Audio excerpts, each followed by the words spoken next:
Hello everyone, and thank you for joining us today. My name is Walter Pelowski. I'm a Customer Solutions Engineer for TechSmith, and I'm going to be your moderator for today's webinar. Today we're going to be learning about Camtasia Studio 8. Camtasia Studio 8 came out just a little over 2 months ago, June 19th, and with me I have Shane Lovellette. He's the product manager for the Camtasia suite of products, both Camtasia Studio and Camtasia for Mac. Also, in the room today, we have Dave O'Rourke. He's the lead developer, and he'll be able to jump in on any questions you may have. We also have a whole team of TechSmithians in another room that are going to be helping to answer some of the questions that you put forward in our chat widget. That's right below the video. So if you have any questions for us today, Shane's going to be able to address those after he goes through and walks through some of the features of Camtasia Studio 8. So please use that chat widget below. We've got a lot of people on the webinar today, so we don't know that we're going to be able to get to all the questions, but we're going to try, okay? A couple of other things about the webinar software. This is being recorded, okay? So when we're streaming it, it's a little bit lower quality than we like to have, but you're going to have that high quality version later. And we're going to send you, if you registered for the webinar, we're going to send you an email message in the next few days telling you how you get access to that, where you can go, and there's going to be a really nice quality 720p video of this whole presentation, so you'll be able to watch it later as well. Also, as Shane's walking through the software today and actually showing you the screens and showing you how you perform different functions in Camtasia Studio, there is a full screen option. So you can blow it up to full screen. It'll take the full width and height of your monitor. That's in the lower right-hand corner of the video. So feel free to do that at any time to see exactly where Shane's visiting. Once again, there's going to be that high-quality version available later on that you can watch on the web. So with that, I just want to once again just mention the chat widget. So as Shane's going through things, if there are things that don't quite make sense or you want him to elaborate on, please start asking those questions, and we'll make sure that we get to all those things towards the end of the webinar. So thanks for joining us today, Shane. Absolutely. Thanks, Walter. I'm glad to be here. Thanks, everybody, for joining the webinar and watching this demo of Camtasia Studio 8 and what's new in the product. I want to highlight just a couple things before we jump into actually looking at stuff.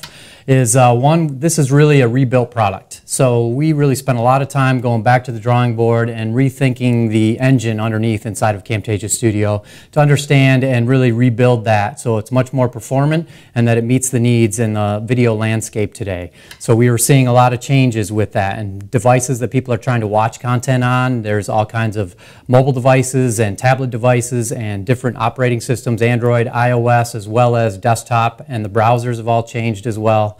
And then when we look at the Flash environment and Adobe and what they're doing with Flash and how Flash is kind of waning a little bit, and HTML5 is a new technology that helps deliver video content over the web. So really taking all of that into account so we could deliver and make it really easy for you to create engaging content, interactive content that you can deliver to your audience regardless of what browser and what device they're using to try and view and interact with that content.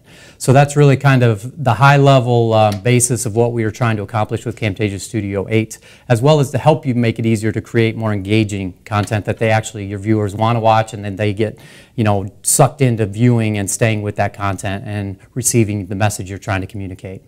So first, before we get started, I wanted to start with a video that kind of highlights, it's an example of the kind of video you can create with Camtasia Studio 8 that has some of the new functionality and features. We'll see that, and then we'll come back and we'll talk about how you can create that using Camtasia Studio 8, and that'll highlight some of these new features that we've added. So I'm going to start that now.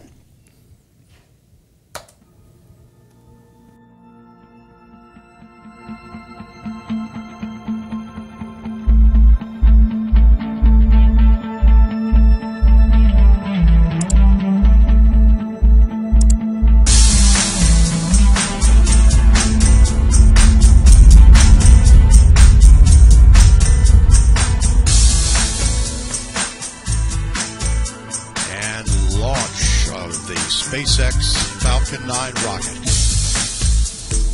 This is the supermassive black hole at the center of NGC 4151. The dark object in the middle is the black hole.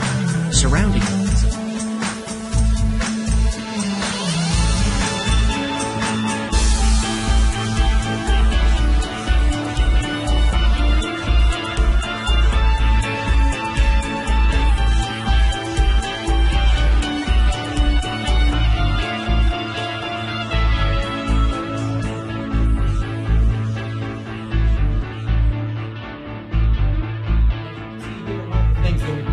this is now, at this end screen, is an interactive screen that the viewer can actually interact with by being able to click on these items, and I just shrunk that down to make it a little easier to see, that are the hotspots that'll take them to different parts, so really helping that interactivity. So as a viewer, I can click on this one, that jumps ahead in the video to where that particular video about the moon is playing, and I can see that as a viewer in more detail. And then I've added this back button to be able to jump back to this navigation screen again and be able to link to different content. So that works for both video that you want to jump to later on within the same video, or you can link to outside resources such as clicking, adding a URL that the viewer can then take as an action to jump to that website to be able to download, for example, the application that was shown in this. So let me cancel that real quick. But those are the kinds of hotspots and interactivity that you can add to your content. And one of the new things about Camtasia Studio 8 as well is that the TechSmith, we've created a new TechSmith Smart Player. That Smart Player allows you to be able to deliver that content on any device. So the Smart Player will detect the viewer's device, the viewer's browser, and either play that back using Flash or HTML5 depending on that viewer's environment. So for example, here it is on an iPad. And that same video that we just watched, if I play this now on the iPad, you can see that. Let me try and get that in frame for you. And then the beauty of this is that the Smart Player still supports all that interactivity, and they can interact right within the iOS environment and the touchscreen environment. So for example, things like the table of contents, you can bring that up, and as a viewer, I can jump to specific points within the video, right through that table of contents and have that interactivity, as well as the hotspots. So here's that interactivity here. If I click on that particular hotspot, it jumps ahead to the video, and I'm interacting right here with the content on the iPad. So it allows you to be able to not have to worry about how your viewers are going to interact with your content, and be able to deliver that for them in a way that they're still going to be able to interact and utilize all those interactive features. And just one more, I wanted to show the iPhone. The iPhone with the Smart Player, we delivered that as an iOS app for iPhone as well. So with that, when the viewer tries to view your content, they'll be directed to download the iPhone app for free, the Smart Player app, and that'll run on their iPhone, and then they can play that content right back within the Smart Player app on the iPhone. And then that is a native app, because otherwise the iPhone will only play it with its built-in player. But the Smart Player app then allows that interactivity. So again, they can bring up the table of contents to be able to interact with that. And if I jump ahead here and get to that interactivity content here, as the hotspots, can select those and jump ahead in the video content as well, right with that interaction of the touchscreen of the iPhone. So it's really a fantastic way for you to not have to worry about what your viewers are going to view or how they're going to view that content, and still be able to deliver that one video that works wherever they're trying to view it. Okay, so that gives you an example of the kind of the big challenges that we're trying to address and trying to help with Camtasia Studio 8, so to simplify that whole process. Now let's go in and actually look at the interface for Camtasia Studio 8. So, let me jump back. I'm sorry. I want to show you one more thing before we do that, and that is the screen recording capability. So clearly you can do a lot more with video content in Camtasia Studio 8 outside of screen content, bringing in real-world video or video clips, and being able to work with those, and the performance is much better to handle that. But another key thing is screen recording is still really, really important. And what you want to demonstrate, show, and train people on for content that happens on the screen. We made significant improvements to our codec that records the screen, so that you get much better motion now, smooth motion in your screen recordings at full 30 frames per second, so there's no more jumpiness, and you get better file sizes. And it doesn't matter what kind of content you're displaying on your screen. It could be really graphical, high motion content, or it could be more static screens, but the new TSC2 codec does a much better job at capturing that. And here we have a video that just kind of shows the difference of those. So let me back that up, and I'm going to play that for you. Let me go full screen, and we'll play that. So in this one, the one on the right was recorded with Camtasia Studio 8. The one on the left was Camtasia Studio 7, both at very large dimensions, typical full screen size dimensions that you would capture. And so you can see the smoothness and how much better that is in terms of being able to see that kind of a high motion content. So a real short video, but just highlighting that. So we're really excited about that capability, because it just makes your content look so much better when you're starting from a really good recording and then editing from there. And just in case it didn't look smooth for you, that's likely because of the stream. I'm watching it here, and it was just very, very fluid on the right-hand side there. So. Okay, let's jump into Camtasia Studio 8 now and highlight what's new in the editor. So I want to show you, based on that video that we just saw with the NASA video, some of the cool things that you can do with Camtasia Studio 8 that you could never do before, and how easy those things are. So let's say, for example, I want to start with adding a little intro to my video. So I'm going to go to the library, and if you've used Camtasia Studio 7 before, we did have a library in 7. We've really enhanced the library in 8 and added a lot of new content and themed content that's designed to match and go together. So for example, we have audio. There's a lot of different audio tracks that are built in. They have multiple different variations, so make it easy for you to match your content. But as well, we have a lot more video or audio and themes available that you can get from our website, from our library media page online. So at any time in Camtasia Studio, you can click the Get More Media button here in the library, and that'll take you to our website where you can review and download additional content to add to your library that you can use. And this is royalty-free content. You can use this as long as you're building this into a Camtasia Studio project. You can produce this content, use these assets, and as part of your video content. And so what I'm going to do is I'm going to jump down and pick one of these themes. So I'll just open a couple of them so you can see what they look like. So this is all polished. If I double click this, so these have animated titles as part of them, and then they have a series of different callouts that are all designed to match in terms of color and scheme and all that, so that you can just use those right out of the gate, drag them onto your timeline, and be able to create a nice professional, polished looking content that looks like it was meant to go together without you having to do that work of designing it. And I'm going to run down and look at here to, let's use main event here. So this is my animated title here. It's a nice light shining down, and it's got a title built in. I'm just going to drag that down and add that to my timeline here. And then I'm just going to double click on my title and enter this in, and we'll call this NASA Experience.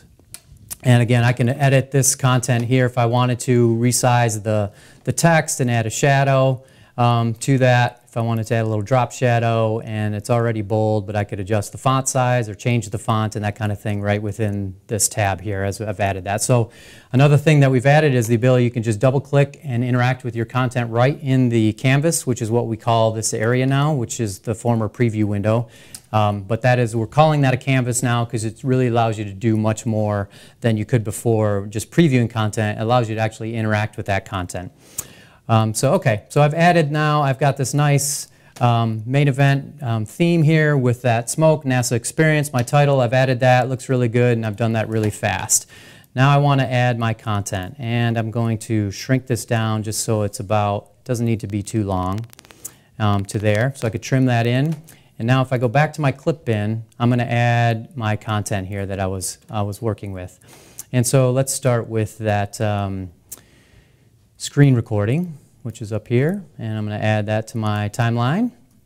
And so you can see when I add this to the timeline, I'm getting 2 tracks. So one of the big things that's new about Camtasia Studio 8 is we have multiple tracks, and those multiple tracks can have any kind of content on any track. You can have images, callouts, you can have video, any kind of video screen recordings, you can have audio, so it really doesn't matter what you want to put on what track. You have flexibility to do whatever you want with those tracks. And so it allows you to really do some neat compositing, which I'm going to show you here. But the second track here is just my system audio. I don't really need that, so I'm just going to delete that, and I'm going to bring this down and line that up. And if you notice here as well, we have some nice snapping that happens on the timeline.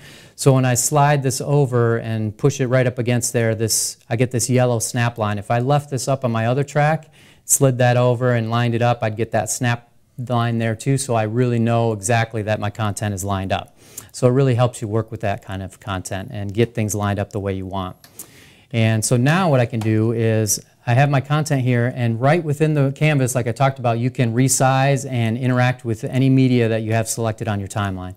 So now I can resize this screen content and position it where I want in my canvas.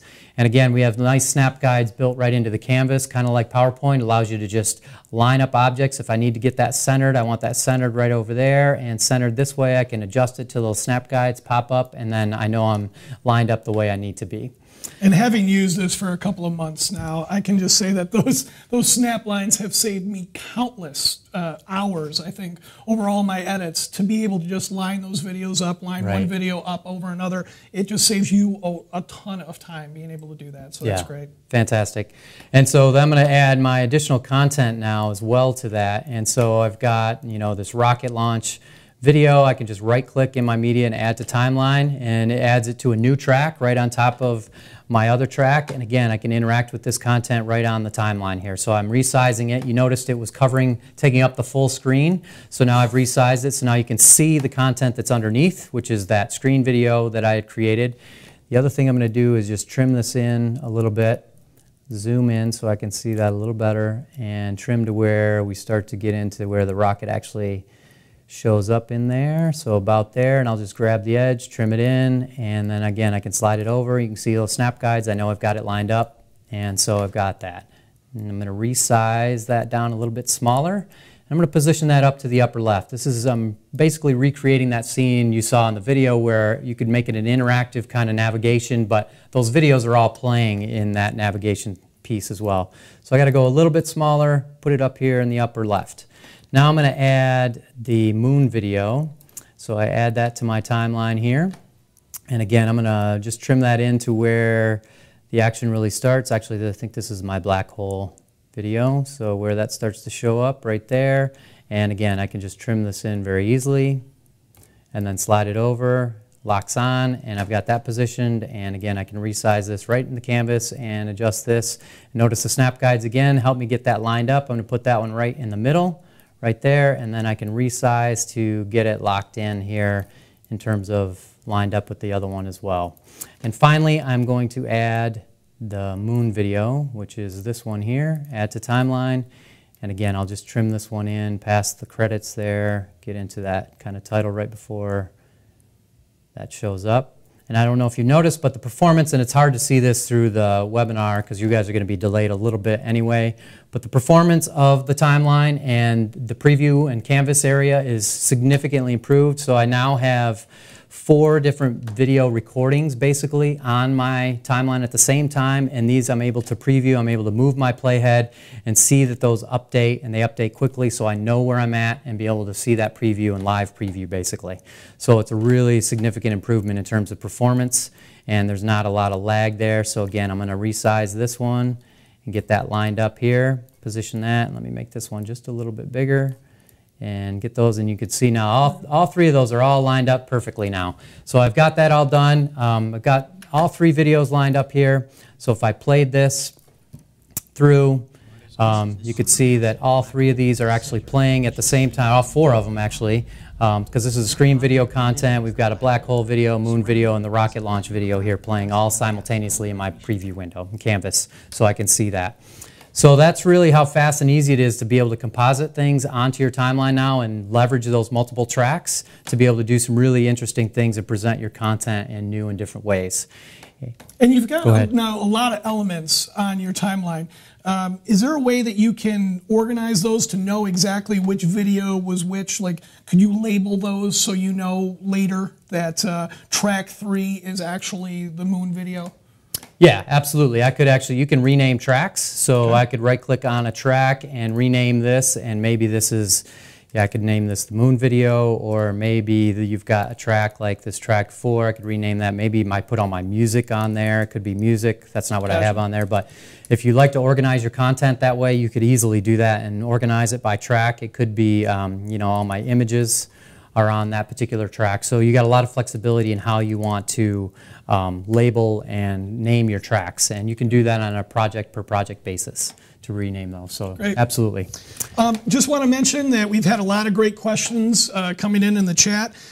Please continue to send those along. Our team is answering some of those, queuing up a bunch of others. So towards the end of the webinar, we're going to send those along to Shane, and we'll start answering those questions. So thanks for sending those along. Absolutely. We love to get questions. So now I'm going to just trim these in so they're all the same length, because I'm going to add some hotspots to make this actually pause at this point. And and I'll actually split this one split here, select this, and delete that. So now I've got this down, because basically I'm creating this opening here of my content that's going to be this navigation menu. And so I've got that all created here now with my mouse over that. Now let's say I want to be able to manipulate and work with those elements all together. One of the great new features as well is grouping. And so I can select all of these tracks, all 4 of these pieces of media, and if I right click I can select group, and that'll combine them into one element. So now I have all those in one element, and you'll notice with this element selected I get one piece on my canvas as well. So now I could interact with this, move this around, resize them all as one element on my timeline. So now no matter what I do, these are all going to act together and stay together throughout the entire time that they're grouped. Really fantastic way to help you work with multiple pieces of media and be able to manipulate them and animate them at the same time so that you can keep them lined up. Another great way to use that is if you've got to like blur something out on the screen. You know, a lot of times you might have a name show up or a logo or something that you can't use. You can add a blur and group it with your media, and then if you zoom in, zoom out, the blur will stay right with that media no matter where you're zooming and panning and that kind of thing. So it's really a nice, fantastic way to keep media locked together and be able to manipulate it together. And that was something that was just never available before. Correct. If you wanted to move a call out or an image with that video and you wanted to manipulate them both together, you just couldn't really do that before, right? Right. You'd have to manually manipulate the call out, manually manipulate the video separately, and just try and manually line them up. It would take you hours, depending how much. You basically would stop doing that. It just wasn't an enjoyable experience.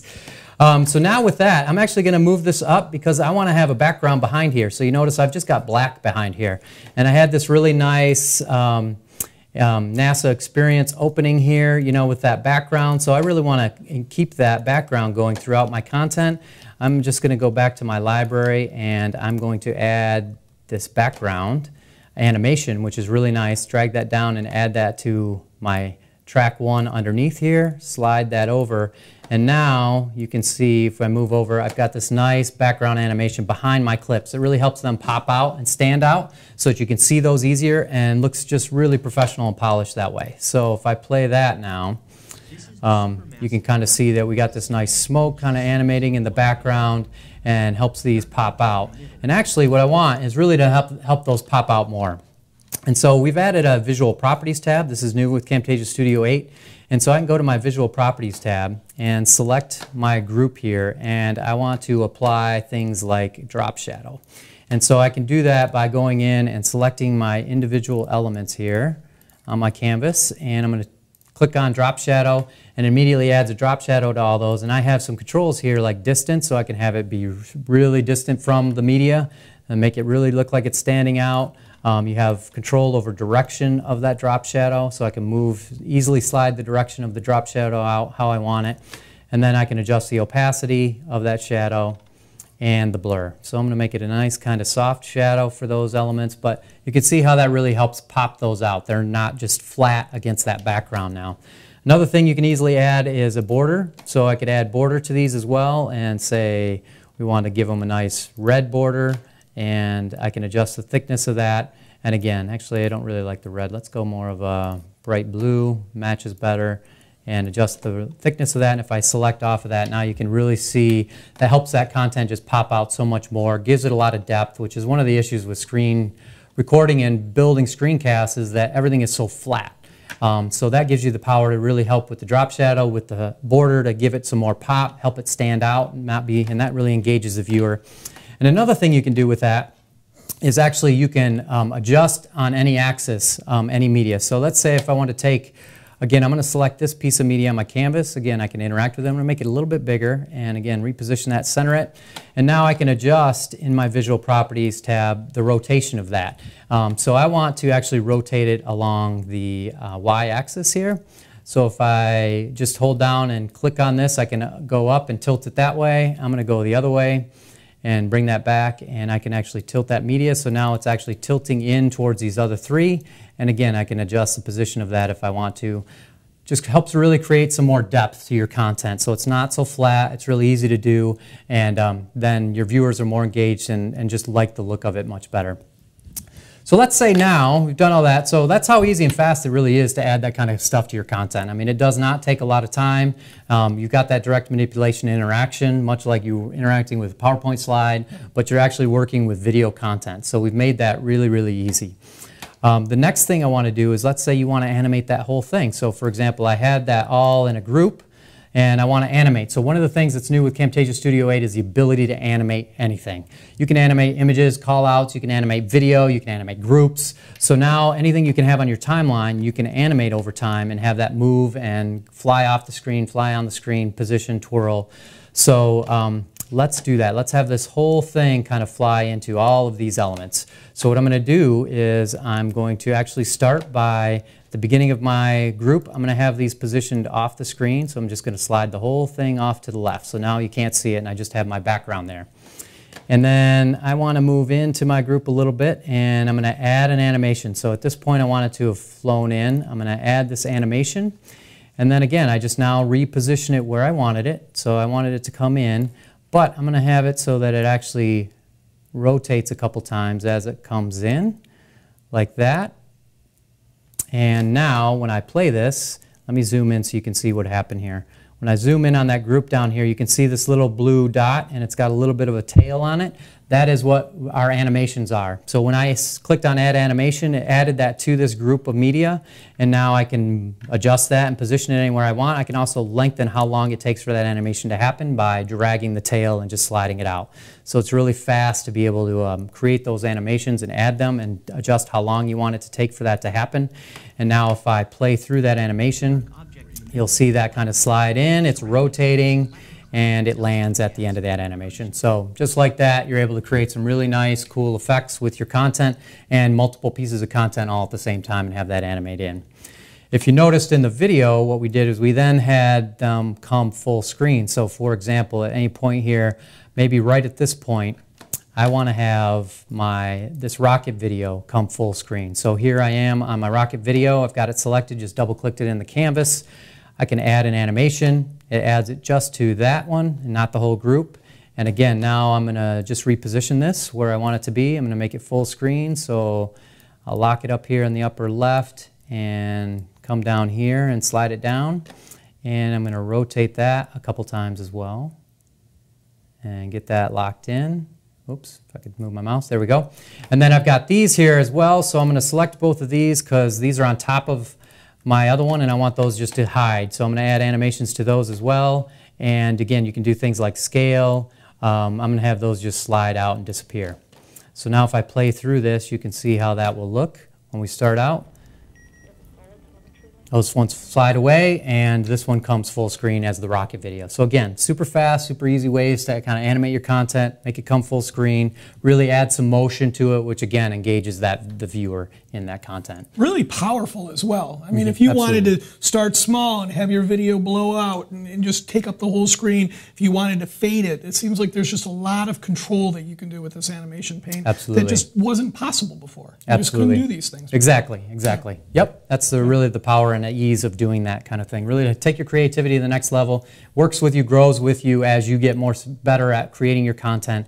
And again, it doesn't take a lot of time to be able to do these things. And we're always amazed by the effects that our customers come up with. I mean, it's one thing to develop the functionality, but it's another whole thing to see how it gets used and all the neat effects that you can combine with all these different video and image assets. So we're excited to see, and we've already seen the way some customers are using it. And that's really exciting for us to be able to see how it's being used once it gets out there. So. Absolutely. So let me show you now how for example, we'll do one example. I won't build that whole interactivity piece, but we'll do one link to another video. So let's go back to our screen content here. So that was this NASA one right here. So I'm going to add that again from my clip bin later on in my timeline. So one of the new things about the timeline is you can actually have blank space on your timeline, which was a problem in the past with previous versions of Camtasia Studio.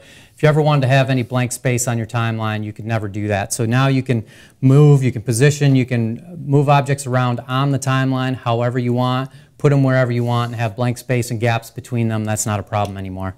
So what I'm going to do is I'm going to add down here farther on the timeline, Put a little bit of space in between here, and I'm just going to add the screen video content here, add to timeline. And one more time, I don't need my system audio, I'll just get rid of that and slide that down. So again, here I could just move this around, position it on any track I want, really fast and easy. And I'm going to zoom out a little bit so I can see that full clip here. And I'm just going to trim it in a little bit so we don't need to work with that whole thing. Now, what I want to do is I want to link to that video from my navigation screen. So all I need to do here is add a marker. So what I can do is hit Control M, and that adds a marker to that point. And then I'm going to make sure I'm going to click right on the beginning of my media so it adds it to the media. So that means now if I move this media around, that marker, notice how it moves with the media. So I never lose sync with the actual media that I'm tying that marker to, which is really nice because before they'd be linked to the timeline only, which you still can do, but if you want them tied to your media so that any adjustments you make to your media, you don't lose that marker and that marker stays with it, it's really nice to do that. So now I can just name this, I'll call this the NASA app, for example. And now I've got that marker. So if I go back to my content here, my group, and I select my NASA, I'm going to turn that into a hotspot. So on my callouts tab, I can turn that, I need to add a hotspot, I'm sorry. So I add that hotspot, I'm going to just add a blank hotspot, and I can position that right over my content here. And then that hotspot properties, I'm going to have that go to marker. So I click go to marker, there's the one. I could choose if I had other ones which one I wanted it to link to, but I click in that to the NASA app, click OK, and now I've got this hotspot with my content. And actually I need to slide this hotspot and add it to my group here with to get it lined up with this one. So let me hide my marker track, and I'm just going to expand my view a little bit so it gets shrunk down. Hide this, and I'm going to get it to where, line it up here and expand that out so it's the full length, and then size that to match this content here. So now the viewer, when they click on that, will be able to jump to this clip, which is the full actual screen video content of that application that we added. So that's what the hotspot will now do. So that's the kind of navigation that you can build and add to your content to give it more interactivity.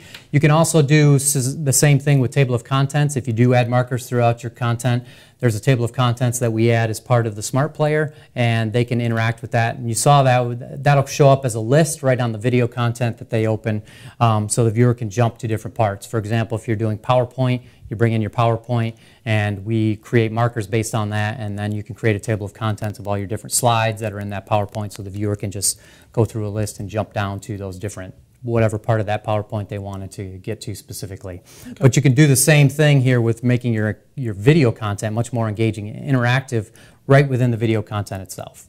Or if say you're an educator and you want to link to your course syllabus. Absolutely. You could have something on the screen, click it, and be taken right to a website that goes right to that course. Absolutely, okay. Absolutely. Or your library of additional video content that you've got. You know, if you're doing more of like the flipped classroom, or you've got a series of lessons, they're on lesson 1. At the end of lesson 1, you can have a link that takes them back to either lesson 2 or back to your library where they can pick the next one that they want to interact with. So your videos are essentially linking to the other videos, encouraging them to progress on to the next step. Absolutely. Okay. Yep. So you can build out a series of learning or training that way. Okay, great. So those are kind of the highlights of the interaction, the creativity that you can do, the new callouts and things that are available in the library. Again, those are themed, so they match right out of the gate, and there's a bunch of new shapes and styles that you can leverage out of there. The other thing is that we've really revamped is the quizzing capability. So, and we've had quizzing in the past, and part of the problem with our quizzing was it relied on the viewer's computer to have an email client. So a web email client like Gmail, that wouldn't work, to be able to report the results. It was basically their configuration could affect how the quizzing worked and how they sent that out, right? Absolutely, yeah. Absolutely. So now you can add quizzing to your content, and with the TechSmith Smart Player, you don't have to worry about how the viewer is going to interact with that content, it's going to work regardless of how they're watching that content. And the results will get reported to you through email regardless of the viewer's environment. So we've made it so that the smart player will talk back with a server at TechSmith, and we'll collect those results of their quizzes, and then we'll email those results out on a daily basis in a summary email back to the content creator. So let me show you. You'll get an email like this that will have, the name of the video that the quiz is being generated from, how long it's been active, how many responses since your last report, total responses, and then it gives you some basic high-level stats about that, like the average score. If you score it, that's an option, as well as what the high score and average percent of video viewed is. So you're starting to get some real indication of how your viewers are watching your content, how they're engaging with that content, and are they learning from your content? Because you can check this and get a daily report, basically, of who's watching and how they're watching it. So you can set that to require the viewer to actually interact and have to put in their name and email address, or you can do it where it's anonymous and you can just use it to kind of collect feedback and let them answer questions. You can do multiple choice, fill in the blank. So let me show you kind of what you also get with the email is you get 2 CSV reports, one detailed and one summary, and those give you more information about how the viewers are actually interacting with the content. So you get, this one is an example of anonymous, so I did not require them to enter their name and email address, so it just shows up as anonymous, but it gives you what percent of questions they got correct, how many they got correct, and then some additional information about the video. And then if you go in the detailed report, that actually gives you the specific answers they gave to each question, how they answered it, what the right and wrong answers were, as well as how much of that content they actually watched. So you have time to complete, and then you have a percentage of segment viewed. That percentage of segment viewed refers to, you can have multiple quizzes in your content, but the segment up to the first quiz, that segment is how much of that content did they watch before they took that quiz. So for example, this first one here, 27%. So if they didn't do very well in the quiz, and you look at that and say, well, they didn't watch it either, so clearly there's a problem there. That's why they're not doing well. They're not actually watching the content. There seems to be a tie there, right? Right. So as a content creator, you start to understand how your viewers are engaging with the content and interacting with it. If you're a teacher, for example, and you realize that, and you can see that Johnny is getting poor scores on quizzing, but he's not watching it, well, you can go talk to Johnny and find out what's going on there. Why aren't you watching the video content? And then if not, maybe your students are all watching all of it, still doing poorly on the quiz. Well, then maybe the content's not really communicating the concepts all that well, or needs to be adjusted in some way. So you can start to really dig in and find out what's happening and learn how to improve your content over time. And I love the fact that with the reporting, you have that really nice viewable format in the email message, but if you're a computer nerd, or you have a computer nerd that wants the data, that wants to go in Excel, and I would be remiss if I didn't mention pivot tables, and you wanted to break it down in different ways, you can do that. You can just bring it into your spreadsheet, and you can break it down in however you'd like to see that information. Exactly. So it's with the CSV, you can really pull that into any kind of database or however you want to work with that data. So you got flexibility there as well. Let me show you what that looks like in finished content. So here is another example of a video. Let me go back to that NASA one, and I'd actually added a quiz to that one near the end. So let me just jump ahead in the video here, and we will play that. Let me get a little bit closer, and you can see what that looks like when it pops up to the viewer. So this is the viewer's perspective.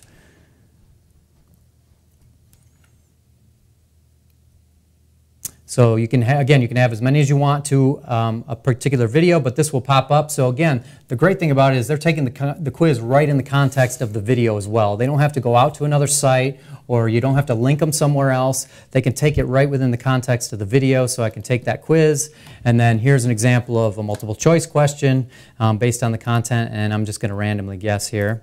And I hit next, and South Pole, the moon, we'll say true, and that's a true false, and then you can have fill in the blank.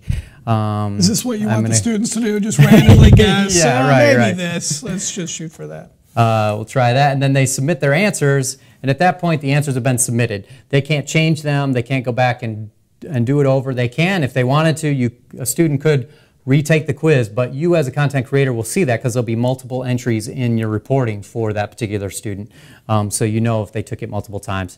And then what they can do is go back, and this is an option where you can allow them to go back and review and see if they got those right or not. So for example, I got this one wrong, and next I got this one wrong, and then, I got one right. So 1 out of 3, hey, 33%, there we go. That's right. Hopefully it's a sliding scale. Right, yeah, grading on a curve. So that's how the quizzing kind of looks. It looks really good. It's built right into the interaction of the video again. And the great thing about it is that this works on any device. So any of the interaction they would do on the different devices. Let's see if I can bring this up on the jump ahead here in my iPad as well to show how that quizzing works. And let me refresh here. And so that I can just, you can see that this actually is the same video. So produce the video once, and then that video content can be leveraged across these different types of devices. So I'll get it close there and let that play.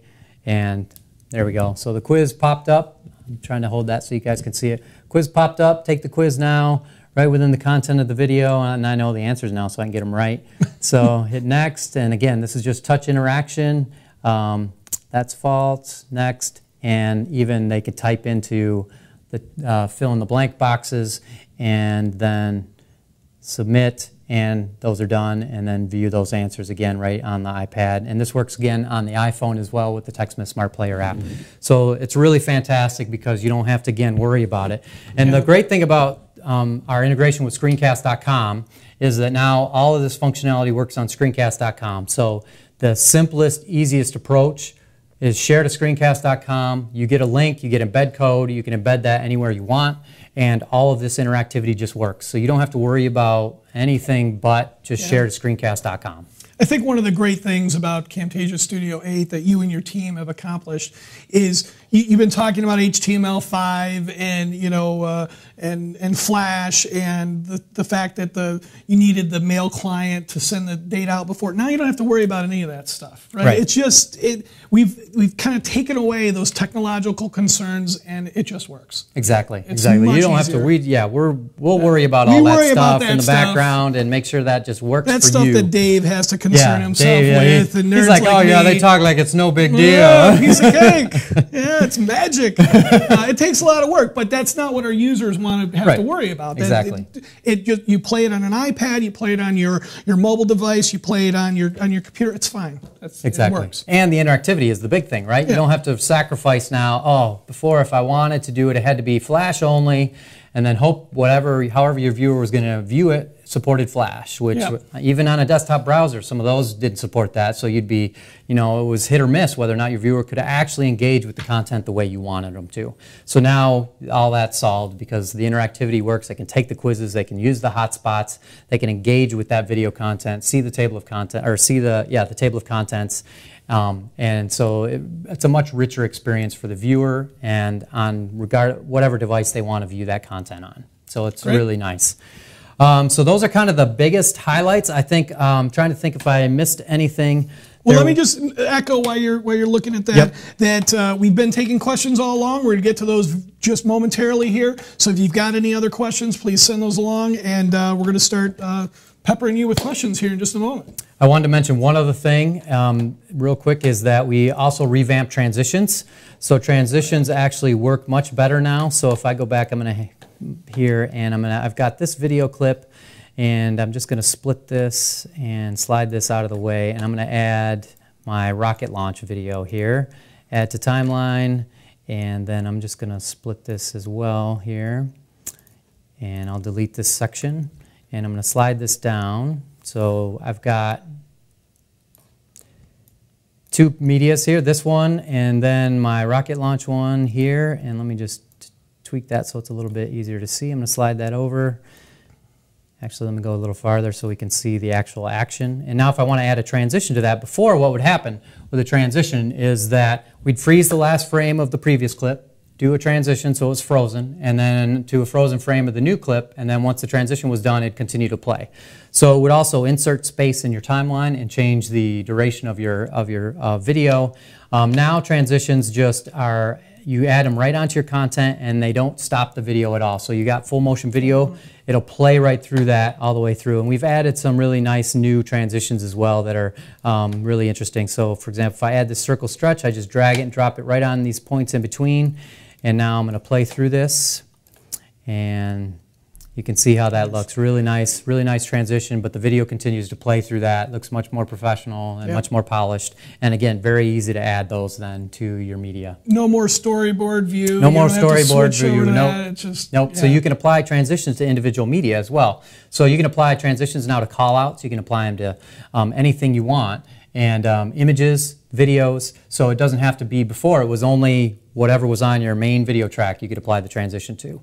Yeah. Now you could apply all of our transitions to anything. So you want to call out to kind of fly in or do that circle stretch or dissolve in. You can do that. Just add it to the beginning of your callouts. I found that to be hugely valuable, especially if you've got a video and you're introducing certain people. So you've got actual camera video. You can have their name come in on a call out at the bottom and just fade that in. And then what's nice is once you've got that effect, you've developed that effect the way you want it, you can just drag that over to your library and then do it again and again and again and have that nice effect always apply and fade in, show their name, and then fade out. Absolutely. So, and that's the nice thing too about the library and the themes.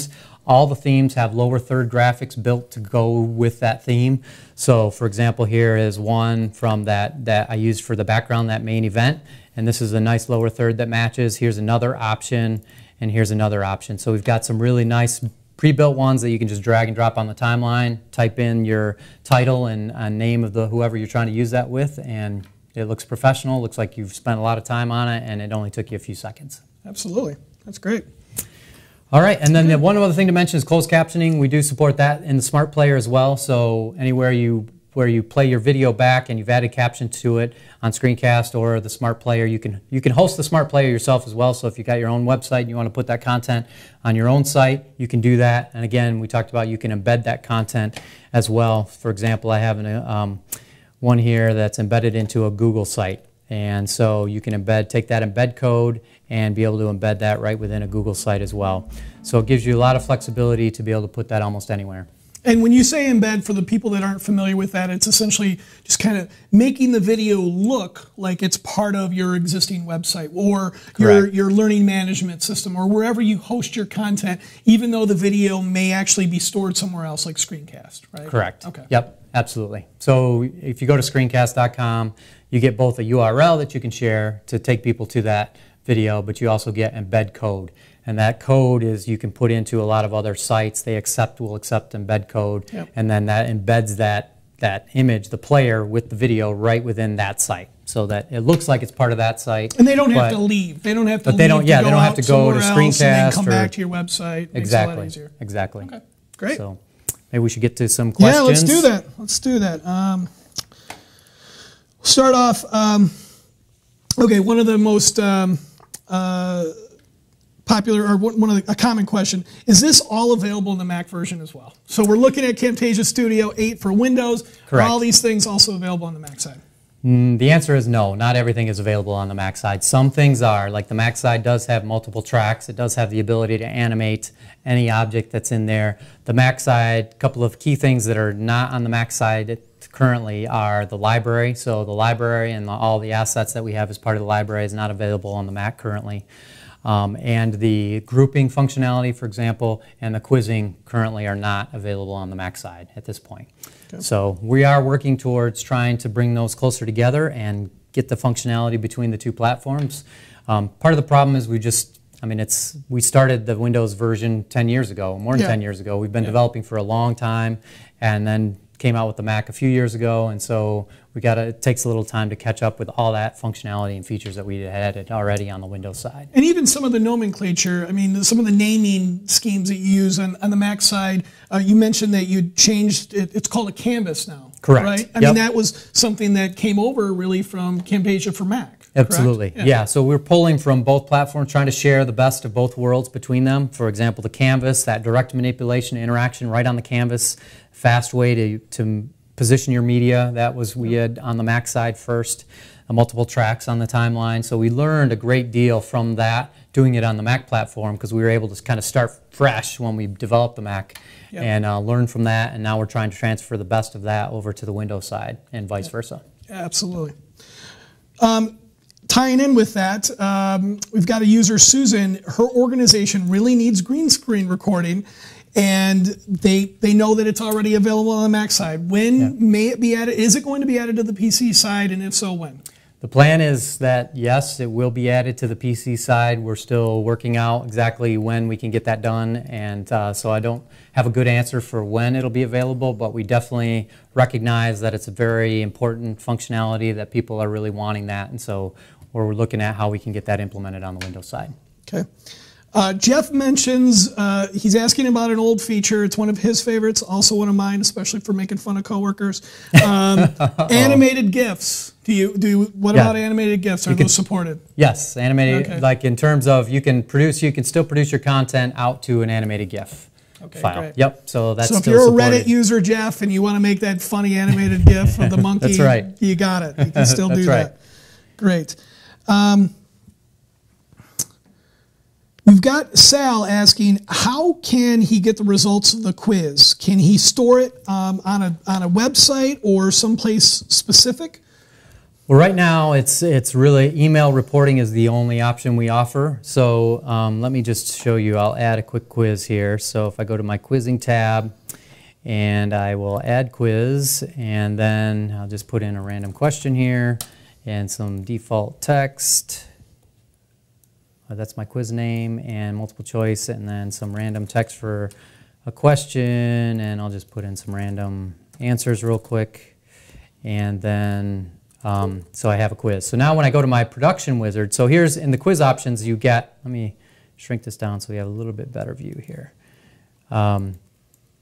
You have the score quiz, you can score it, and the option to let the viewer see the answers after submitting, and then you can choose multiple choice, fill in the blank, short answer, true, false. We can't score short answer questions because it'd be, it could be a long paragraph of an answer, and so we don't score those, but we score everything else. But when you go to produce your content, so I'm going to produce and share this, and let's say I'm just going to pick screencast.com, and next, so it logs me in. I'll show you what the screen looks like when it comes up for your reporting options. So this is let me click next. And so this is if you have a quiz in your content, this screen will come up as part of your production process.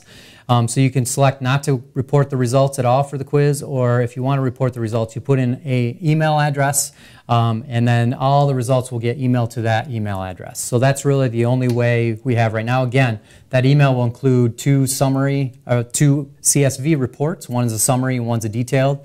So you could set things up where you could import that, have that imported into a database or something like that to be able to do that. But it will only give you email reporting currently. So we're looking at other potential ways in the future to be able to enhance that reporting side, or different ways for you as a content creator to be able to view the results. But right now the email is really fast and convenient way to get those results. And I'll specify too that the email, you will only get an email if there's somebody that's actually taken the quiz for a day. So if you got your video out there and nobody actually takes the quiz, you won't get any results. And then each day that there's new results to report, you'll get a new email. But that email and the report will include all the results. So you don't have to worry about piecing them together over multiple days. So you can always, if you have, like a teacher, you have an assignment Friday, do this by Friday, take the quiz. You can wait till Friday's report, and then you'll have all the results of everybody that took it up to Friday. Gotcha. Up through Friday. So. Okay, great. This is kind of a fun question, and Dro, if you could help me with this one. We might need to take this towards the camera here. What's the green screen on the desk? It looks like a little R2-D2. You want to show them what this little monster is? This is the what do we call this guy? Screen nom. Screen nom character. And yeah, he's been around for a while. He says, I heart Snagit, but we'll have to change that, of course. Oh, we love Snagit too. Yeah. So he's our screen nom, and he likes to eat tasty screencasts. Yep. So he's also in our iPad app, Screen Chomp. So he's kind of the mascot of Screen Chomp, shows up in there as well. So. Yep.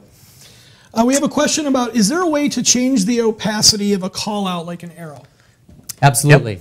Yep. you can do that. So I'll show you that. I'm going to hide the quiz view here, and let's say we want to add a call out here. So again, I could go to my library and pick one out of my library and use one like that, or you can go to the callouts view, of course, and we've added a few more options in the callouts view, different shapes as well, and specifically just lines and arrows, and some additional sketch motion callouts also. But say I want to add this arrow callout here, and what I can do is in your visual properties tab, again with any piece of media, if I go to my visual properties, I can adjust scale, I can adjust opacity, so I could drop the opacity down of that arrow, make it semi-transparent, and there you go. Now I could also actually animate that opacity over time if you prefer to do that, and have that like start really bright and then get more transparent over time. You would simply add an animation and change it over time. Right. And for a simple fade in and fade out, that's right on the callouts tab. So yeah, if you scroll down a little bit. So just like in earlier versions of Camtasia Studio, if you're familiar with that, the fade in and fade out's right there. So if that's all you're trying to do with the opacity, it's right there as you're adding a call out. If you want even finer grain control, then you can use the opacity in the visual properties tab. And then the last way is you can use transitions to, as you said earlier, add cool effects on top of callouts or any visual media. Exactly. And one thing that's really nice, and I think is not always clear, people don't get all the time, is that anytime you customize any object inside of Camtasia Studio 8, is if you want to use that over and over again with those settings and the way it looks and the color and all that, just add it to your library. So now that I always want to use this opaque arrow, whoops, I can right click it on the timeline, add asset to the library, and I'll call this, hit the wrong thing. Let me go back to my library and click in here and call this my transparent arrow.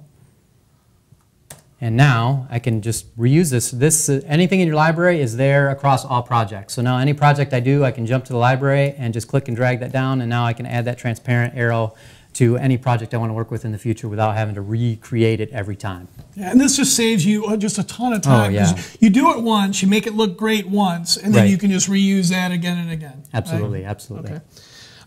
Dave, this is a good question for you. All right.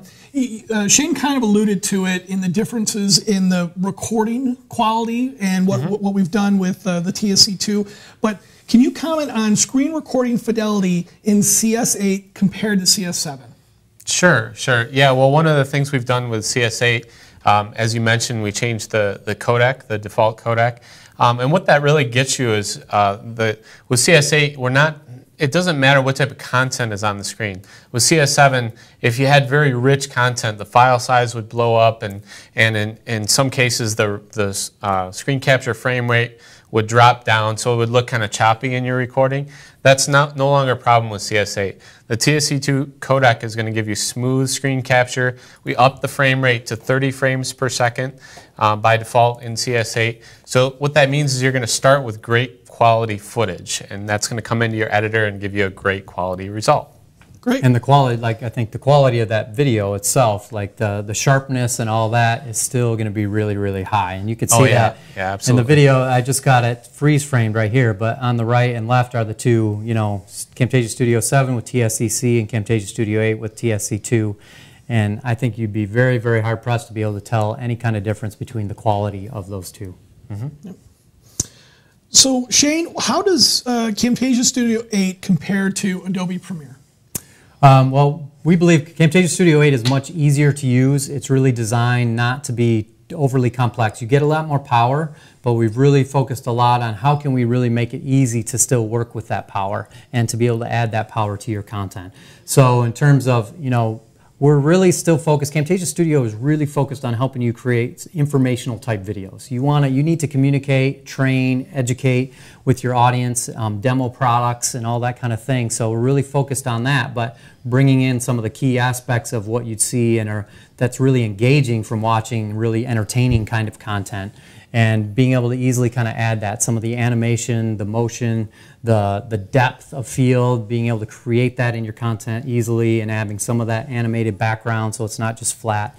So those kinds of things. So that's where we're really trying to pull in just some of those key concepts. We don't need everything. I don't think we're not going to blow up in individual particles and fly around the frame and that kind of thing, and do it in a way that is easy for a non-video pro to be able to still get in there and get the content created and produced and shared, but now it's just much more polished and engaging for the viewer. And not to mention that Premiere Pro is like $800. Well, that's right? true too. All right, we'll just throw that one out there as well. We've got some help from Jeff here. He mentions he wants us to remind folks, and I appreciate this, Jeff. We've talked about the library, but can you remind folks how to transfer a library from one machine to another? Oh, sure, absolutely. So within Camtasia Studio 8, or you can do this in 7 as well, anywhere in your library, if you right-click in a more of a blank area, you can export the library. So there's this option, Export Library. If I select that, I can pick a location, click OK, and it's going to zip up that whole, everything in your library into a zip file, basically a library zip file. And then you can transfer that to whoever. They just double-click it, and boom, it'll automatically launch Camtasia Studio and load those assets into their library. So it's really simple. So you could put this out on a shared drive. I would recommend you just copy it over to your local drive so it's local when you are using it and interacting with it, because you don't have to worry about any network connections, you know, disrupting or causing any issues. But you can transfer that library package that way. And I really love that asset that you have on your screen. Could you show that for a second, Kelly? This is a fun one. This is the one that Dave uses for his rock band all the time to announce. Oh, you're talking about play this one? Yeah, this one just looks nice so little cool. Smoke and That's right. And there's a whole, and we're delivering more of these. We just released 3 new ones that are not, they don't come installed with Camtasia Studio, but you can get them on the through our library page. So one I like a lot is this one, Light Maneuvers. Really nice. Look at that. It's just got a lot of depth, and you know, just makes it not so flat, and just much more engaging kind of power behind that content for the viewer. But for Dave's Kiss cover band, that previous one, way better. That's outstanding. Gene Simmons has nothing to worry about. Going back to the Adobe question, I just want to mention again, reminding me, Camtasia Studio provides a lot more capability of interactivity and measurement around your content. So with the quizzing, the table of contents, and the hotspots, you can create and build that interactivity really easily inside of Camtasia Studio 8. So your viewer is not just watching and sitting back and observing your video content. They actually get to engage and interact directly with it. Okay, just a couple more things. I know we're running a little late, but we want to be mindful of your time. We have another question about when producing out the video, what does the user have to do to make it work on multiple devices? Is there a specific setting, or does this just happen automatically? For the most part, by default, when you come in and you do a screen recording or you import media and you add it to your timeline for the first time, we're going to pick our default resolution, if I go into my editing dimensions here, is going to be up to 480p. So that's a small enough resolution that and pretty much every device will be able to support that. So if you produce at that smaller dimension, then even older devices will be able to support that. What you may want to do though to get a larger video, because the other thing you consider is, you know, some people are going to be looking at it on a tiny screen, right? They're playing it on this, and some are going to be looking at it on a big screen here, or could be even watching it on their TV, right? With the smart TVs and everything else, maybe they're watching that content right on their TV, HD, and so it's huge, and you don't want that content to look terrible when they get scaled up as well. So I usually will always create my content in 720p. And so when I select that as part of my editing dimensions, that's supported by newer Android devices, supported by iPhone, supported by iPad, and then, you know, the browsers pretty much that size will work. So if you do 720p, and then from there on, and that's HD quality. I mean, 720p that's HD quality, not full exactly. HD, but HD. That's right, exactly. That's HD quality. And then when you do that, that's all you do is pick that, and then do all your editing. And when you produce, we're going to use those editing dimensions. So if you produce and share. And you can select different options at production time as well. And we have, again, these presets to help you. If you know I got to keep it smaller, I got to go to 480p, well, then you can select 480p. But YouTube supports 720p, so you can upload to YouTube with 720p. You can share to screencast.com with 720p. So really, it's you just want to think about how broad of devices do you want to support, because I think going forward, really pretty much everything will be able to do 720p, but there's still currently some older devices, especially Android devices, that may not be able to support that size of resolution. Okay. We've covered a lot of different things in a short period of time. where can users go if they need additional help, additional resources, if they want to see how this is done in say, a video? Where, heck, we make software that creates these videos. Do we have any of those available?